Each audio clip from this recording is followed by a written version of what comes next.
Hey, what's up, everyone? Dan Gaspar here with RotoGrinders.com, and we're going to talk some Week 2 NFL DFS.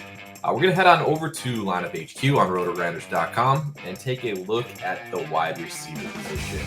You can see here I'm sorted by projected ownership, but I don't really want to talk about some of the higher owned guys this week, like Devontae Adams and Blake George. I want to pick out a few flyers that are going to be under 10% owned that could potentially win you GPPs at lower ownership.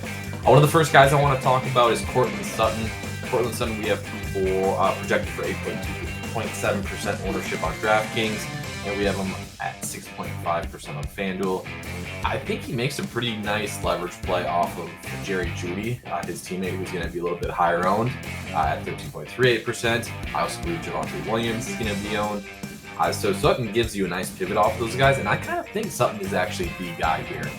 He tied Jeudy with targets last week, but didn't have the touchdown.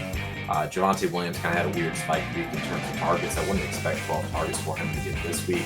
I think Sutton's the guy, and if he's just going to be the lowest owned of the bunch, I'm all about that. Another guy that kind of had a slower week 1 compared to his teammates that I wanted to talk about is Terry McLaurin. Terry McLaurin, we know how talented this guy is. He's done it in the past with Ryan Fitzpatrick as his quarterback. Some other scrubs like Taylor Heineke's throwing him the ball. Nothing to suggest that Carson Wentz can't get him the ball. Curtis Samuel kind of had a weird game, 10 targets. Not expecting that out of him again.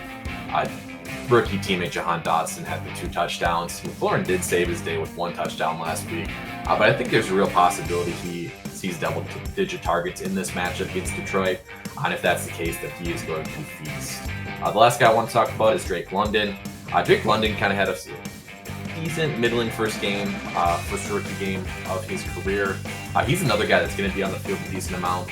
Good matchup against the Rams.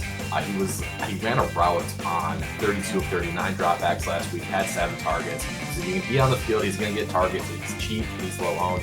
So one last guy that I like for tournaments this week on DraftKings.com.